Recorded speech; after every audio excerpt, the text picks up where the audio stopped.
เมื่อสงค่าเมื่อสงพี่น้องผู้ทำยี่น้องเขาตั้งเสียงในค่ะเนาะเงาตอนในก็เขาติมาลูเนพี่น้องเขาข่าวลูกอ่อนไส้สองซุ่มมังกันถงยายืดตายหนึ่งก็ตีป่วยงานดูหนาวเมืองพังในค่ะอ้อ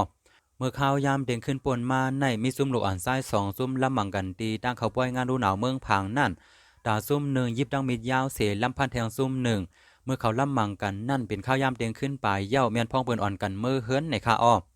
อันเป็นเซานาตีเปิดทิ้งป้อยเขาในลาดว่าเมื่อที่ซ่ามันในเขามังกันเย้ากำหนึ่งสนาดีเขามาหามเสเย็นกว่า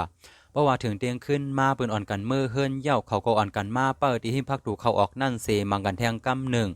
มีผู้ชายก็หนึ่งนุ่งกวนกินนูเสือเขียนป้อสีล้ำมันยิบดังมีดยาวเสมันกว่าลำพันเขาซุ่มนั่นนะเขาซุ่มนั่นซ้ำมีกองเพราะว่ามันกว่าลำพันเขาก็